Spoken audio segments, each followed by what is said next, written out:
မင်္ဂလာပါပြည်သူမှုဒရာ channel လေးကနေပြန်လည်ကြိုဆိုလိုက်ပါတယ်ရှင်ဒီနေ့မှာတော့ Know It with Noe စီစဉ်အောက်က Name Feelings and Emotion ဆိုတဲ့စိတ်ခံစားချက်များကိုဖော်ပြခြင်းအကြောင်းအရာပေါ်မှာ No နဲ့အတူတူလေ့လာသွားကြရအောင်နော်မိဘတွေအနေနဲ့ကလေးလေးတွေရဲ့စိတ်ခံစားချက်တွေကိုဘယ်လောက်အထိနားလည်ထားပါသလဲရှင်မိဘတွေကကလေးလေးတွေကိုဝမ်းသာခြင်းဝမ်းနည်းခြင်းစိတ်ဆိုးခြင်းစတဲ့စိတ်ခံစားမှုတွေကိုအတိအမှတ်ပြုဖော်ပြတတ်အောင်သင်ပေးဖို့လိုအပ်ပါတယ်ရှင်ကလေးလေးတွေကိုစိတ်ခံစားချက်တွေကိုသိစေဖို့ဥပမာပေးပြီးကူညီပေးခြင်းကသူတို့ရဲ့စိတ်ခံစားမှုဖွံ့ဖြိုးရေးအတွက်အရေးကြီးပါတယ်ဒါဆိုရင်တသားတို့မိမိတို့ရောဘလို့အခြေအနေမျိုးတွေမှာဘလို့ခံစားရလဲဆိုတာနိုးနဲ့အတူတူဖြည့်ကြည့်ကြရအောင်နော်သားတို့သမီးတို့ဘယ်အချိန်မှဝမ်းသာတယ်လို့ခံစားရပါသလဲဥပမာအနေနဲ့သားတို့သမီးတို့တငယ်ချင်းတွေကိုတွေ့ရရင်စော့ကစားရရင်ပျော်ရွှင်လေးရှိကြပါရဲ့ရှင်သားတို့သမီးတို့မျက်နှာပေါ်မှာအဲ့လိုအချိန်ဆိုရင်အပြုံးကလေးတွေကိုပါတွေ့ရှိနိုင်ပါတယ်သားတို့သမီးတို့ဘယ်အချိန်မှဝမ်းနည်းတယ်လို့ခံစားရလေးရှိပါသလဲ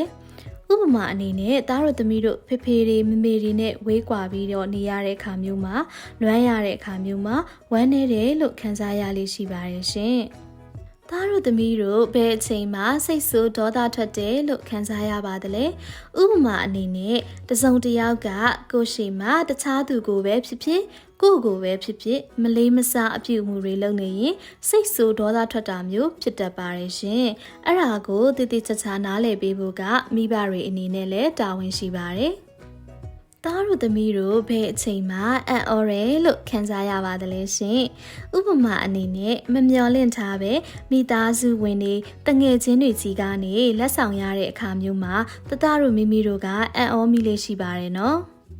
သားတို့သမီးတို့ဘယ်အချိန်မှကြောက်တယ်လို့ရောခံစားရလေးရှိပါသလဲ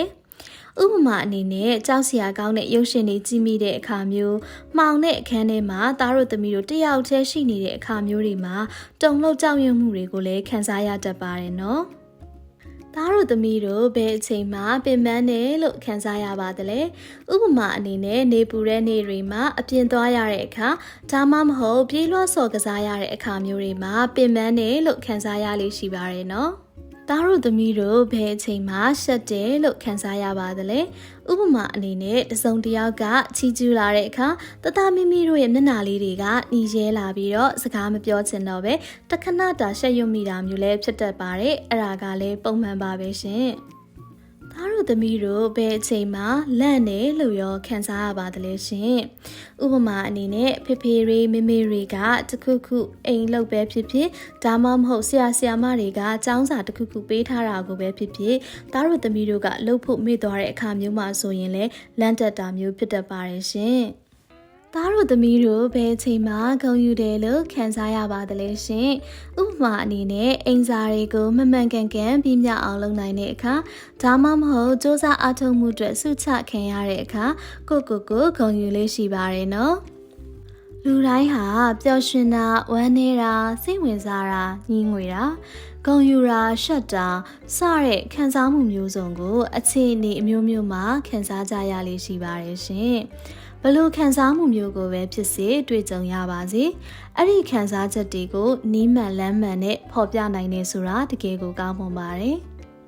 ဒီဗီဒီယိုလေးမှာအရေးကြီးတဲ့အချက်အနေနဲ့ကလေးလေးတွေရဲ့ခံစားချက်တွေကိုမျှဝေဖို့နားလည်နိုင်ဖို့အေးချမ်းတဲ့နေရာလေးတစ်ခုကိုမိဘတွေအနေနဲ့ဖန်တီးပေးဖို့လိုအပ်တာပဲဖြစ်ပါတယ်ရှင်စိတ်ဆိုးတာဒါမှမဟုတ်ဝမ်းနေတာခံစားရတာကအဆင်ပြေကြောင်းမိဘတွေကကလေးလေးတွေရဲ့စကားကိုနားထောင်ဖို့အမြဲရှိနေပါတယ်ဆိုတဲ့အကြောင်းကိုပြောပြပေးဖို့လိုအပ်ပါတယ်ရှင်